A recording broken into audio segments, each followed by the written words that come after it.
₹2.50 ஒரு நாள் சம்பளம். படுக்கிறதுக்கு இடம் கிடையாது, குளிக்கிறதுக்கு இடம் கிடையாது. 6க்கு 4ங்கிற இடத்துல நாங்கள் 3 பேர் படுப்போம். எப்படின்னா ஒரே அடியெல்லாம் படுக்க முடியாது. ஒரு ஆள் இப்படி படுத்தா ஒரு ஆள் அப்படியே வச்சு படுக்கணும், ஒரு ஆள் இப்படி படுக்கணும். அந்த காலங்கள்லாம் எனக்கு சந்தோஷமா இருந்துச்சு. வேலை கற்றுக்கிறது தான் நான் போனேன். அதெல்லாம் கஷ்டமாக இருக்கல. நம்ம ரொம்ப ஃபாஸ்ட்டாக இருக்கிறனால தான் அந்த இடங்கள்லாம் நிற்க முடியல. என்னோட ஒரு ஆசை இருந்துச்சு, இந்தியா ஃபுல்லாக ஒரு டூர் அடிச்சுட்டு எல்லா இடங்கள்லையும் கொஞ்சம் வேலை கற்றுக்கிட்டு அப்புறமா ரன் பண்ணணும். ஏன்னா நாங்கள் தெருவுக்கு வந்துட்டோம். இங்கே hotel Rajbhavan Nungambakkam, hotel Prakash Bhavan Paris கார்னரில் சவுகார்பேட், இங்கெல்லாம் வேலை செஞ்சுருக்கோம். அங்கேயும் நல்லா தான் வேலை செஞ்சோம். ஒரு நாளைக்கு மினிமம் 12 மணி நேரம். வெஸ்ட் மாம்பலம் டு நுங்கம்பாக்கம் காத்தால நடந்து போவேன். அங்கேருந்து சாப்பிட மாட்டேன். ஏன்னா தெருக்கு வந்துட்டோம் பாருங்க, வருத்தம், சாப்பாடு இறங்காது. திருப்பியும் மத்தியானம் சாப்பிட்றதுக்கு வீட்டுக்கு போவேன். ஆனால் சாப்பாடெல்லாம் இறங்காது, கோவம்.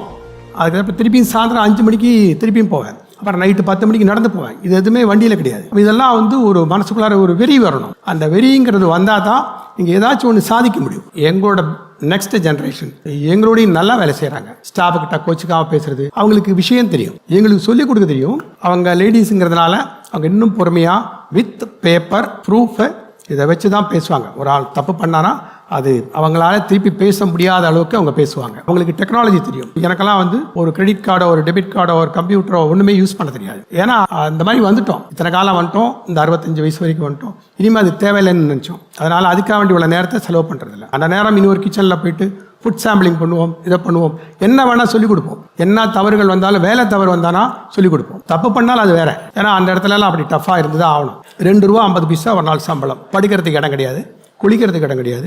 6க்கு 4ங்கிற இடத்துல நாங்கள் 3 பேர் படுப்போம். எப்படின்னா ஒரே அடியெல்லாம் படுக்க முடியாது. ஒரு ஆள் இப்படி படுத்தா ஒரு ஆள் அப்படியே வச்சு படுக்கணும், ஒரு ஆள் இப்படி படுக்கணும். அந்த காலங்கள்லாம் எனக்கு சந்தோஷமா இருந்துச்சு. வேலை கற்றுக்கிறது தான் நான் போனேன். அதெல்லாம் கஷ்டமாக இருக்கல. நம்ம ரொம்ப ஃபாஸ்ட்டாக இருக்கிறனால தான் அந்த இடங்கள்லாம் நிற்க முடியல. என்னோட ஒரு ஆசை இருந்துச்சு, இந்தியா ஃபுல்லாக ஒரு டூர் அடிச்சுட்டு எல்லா இடங்கள்லையும் கொஞ்சம் வேலை கற்றுக்கிட்டு அப்புறமா ரன் பண்ணணும். ஏன்னா நாங்கள் தெருவுக்கு வந்துட்டோம். இங்கே hotel Rajbhavan Nungambakkam, hotel Prakash Bhavan Paris கார்னரில் சவுகார்பேட், இங்கெல்லாம் வேலை செஞ்சுருக்கோம். அங்கேயும் நல்லா தான் வேலை செஞ்சோம். ஒரு நாளைக்கு மினிமம் 12 மணி நேரம். வெஸ்ட் மாம்பலம் டு நுங்கம்பாக்கம் காத்தால நடந்து போவேன். அங்கேருந்து சாப்பிட மாட்டேன். ஏன்னா தெருக்கு வந்துட்டோம் பாருங்க, வருத்தம், சாப்பாடு இறங்காது. திருப்பியும் மத்தியானம் சாப்பிட்றதுக்கு வீட்டுக்கு போவேன். ஆனால் சாப்பாடெல்லாம் இறங்காது, கோவம்.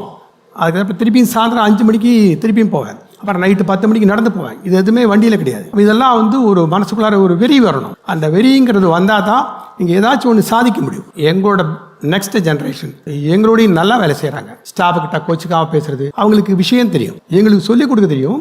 அவங்க லேடிஸுங்கிறதுனால அவங்க இன்னும் பொறுமையாக வித் பேப்பர் ப்ரூஃபு இதை வச்சு தான் பேசுவாங்க. ஒரு ஆள் தப்பு பண்ணானா அது அவங்களால திருப்பி பேச முடியாத அளவுக்கு அவங்க பேசுவாங்க. அவங்களுக்கு டெக்னாலஜி தெரியும். எனக்கெல்லாம் ஒரு கிரெடிட் கார்டோ, ஒரு டெபிட் கார்டோ, ஒரு கம்ப்யூட்டரோ ஒன்றுமே யூஸ் பண்ண தெரியாது. ஏன்னா அந்த மாதிரி வந்துட்டோம். இத்தனை காலம் வந்துட்டோம், இந்த 65 வயசு வரைக்கும் வந்துட்டோம். இனிமேல் அது தேவையில்லைன்னு நினச்சோம். அதனால் அதுக்காக வேண்டி இவ்வளோ நேரத்தை செலவு பண்ணுறதில்ல. அந்த நேரம் இன்னொரு கிச்சனில் போயிட்டு ஃபுட் சாம்பிளிங் பண்ணுவோம், இதை பண்ணுவோம், என்ன வேணால் சொல்லிக் கொடுப்போம். என்ன தவறுகள் வந்தாலும், வேலை தவறு வந்தானா சொல்லிக் கொடுப்போம். தப்பு பண்ணாலும் அது வேற. ஏன்னா அந்த இடத்துலலாம் அப்படி டஃப்பாக இருந்துதான் ஆகணும்.